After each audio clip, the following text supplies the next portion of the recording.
importância e qual foi o objetivo de fazer uma semana comemorativa de palestras sobre os 40 anos da invasão ocorrida na PUC São Paulo? Então, há 40 anos, a PUC São Paulo foi invadida pela polícia.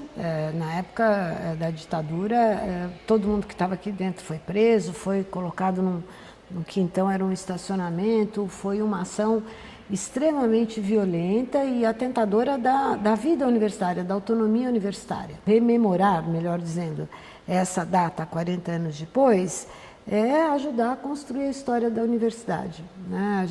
E a história da democracia no Brasil. Por isso é importante lembrar os 40 anos da invasão.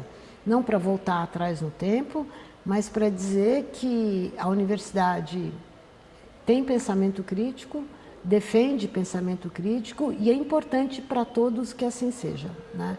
É importante para a universidade, mas é importante para todo o resto da comunidade e para o próprio país. E eu diria que essa invasão marcou também a história da própria ditadura militar no Brasil, a própria relação com a universidade. Então, a PUC acabou protagonizando um momento que, porque foi extremamente violento, foi, na verdade, um momento de enfraquecimento da ditadura militar. A invasão, desse ponto de vista, ajudou a construir a identidade da PUC São Paulo, né? Como um espaço democrático de discussão, de reflexão, de apontamento crítico, de participação democrática e crítica, né? Um dos auges, vamos colocar assim, dessa semana de palestras vai ser a entrega de diplomas para os 5 estudantes que foram mortos durante a ditadura. Gostaria de saber como que surgiu essa ideia, como que foi colocado, se foi discutido. Em 2013, o Conselho Universitário recebeu da PUC São Paulo, recebeu uma indicação de um grupo de professores de que a PUC deveria também, como estava se fazendo no país à época, construir ou constituir uma comissão da verdade, né? O Conselho Universitário indicou pela aprovação dessa comissão da verdade e, à época, a Fundação São Paulo, de uma maneira muito corajosa e muito importante, então nomeou um grupo de professores da universidade para constituir a comissão da verdade da PUC. A comissão, desde o início, tomou a decisão de relatar a trajetória de lutas da universidade, né? E veio da comissão uma indicação de que a gente precisaria com mais força testemunhar que a universidade também sofreu a perda de estudantes durante a ditadura militar, né? Estudantes que tinham posições políticas e foram perseguidos, mortos, alguns deles desaparecidos. Nós já temos hoje na PUC São Paulo, eu acho que é a única universidade que tem, há uma escultura na porta ali, na ida para o Tucarena, que relembra esses nossos estudantes. Mas a Comissão da Verdade, conversando comigo no começo desse ano, quando a gente decidiu que queria rememorar os 40 anos, levantou a possibilidade da gente fazer alguma coisa que academicamente e oficialmente lembrasse esses estudantes. Nós pensamos em atribuir um diploma para cada um deles, mas o nosso entendimento é que nós não podemos atribuir um diploma no sentido formal do termo, né? Porque nenhum deles teve tempo de completar as suas graduações. Mas a gente pode e vai, então, no Conselho Universitário amanhã, propor que se faça um certificado em que a gente homenageia e reconhece postumamente a presença desses estudantes na universidade. Isso deverá ser encaminhado às famílias dos estudantes no dia 22.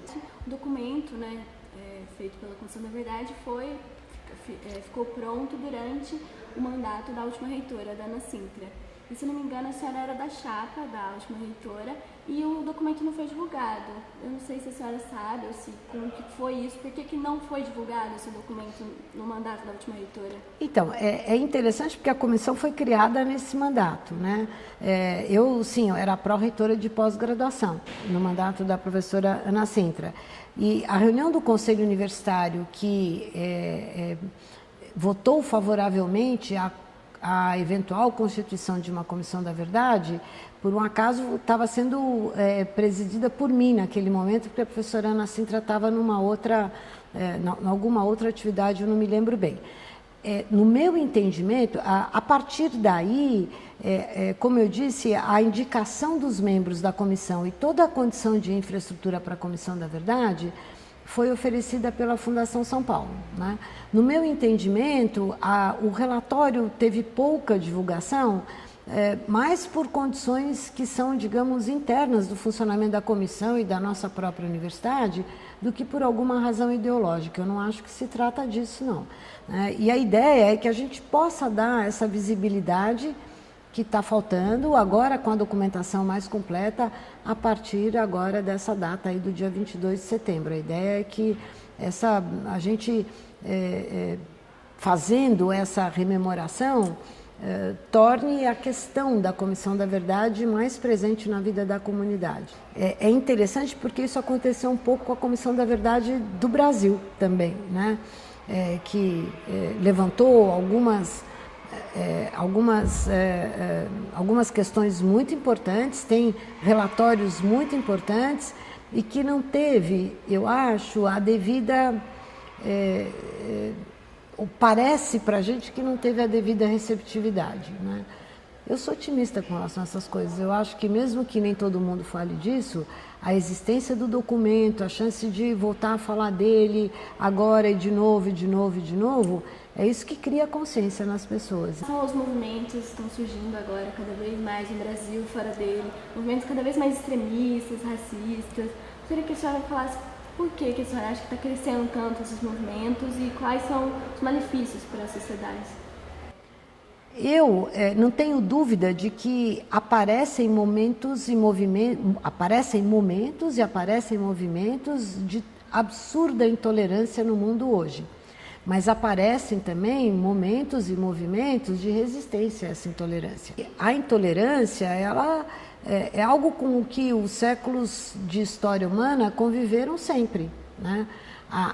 A história da humanidade é um pouco uma história de intolerância. Então, eu tenho muita dúvida de que hoje a intolerância seja muito maior do que ela já foi, pelo menos em certas partes do mundo. Agora, certamente interessa a alguns grupos reverberar essa intolerância, né? Por isso que a universidade é importante, por isso que os movimentos contra a intolerância são importantes. É preciso rebater essas tendências, né? E a questão, eu acho que para nós é importante, para vocês ela é fundamental, né? E o papel que vocês, jornalistas e jovens, têm a desempenhar no futuro, eu acho essencial. A questão é como que nós vamos, num primeiro momento, compreender e em um outro momento combater as formas atuais de divulgação e de exacerbação da intolerância ou da notícia da intolerância. Acho que muito do que a gente vê como intolerância é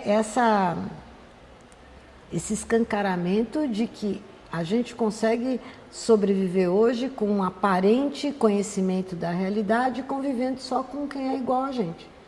Porque é isso que a gente faz em muitos dos ambientes em que circula, inclusive via internet, né?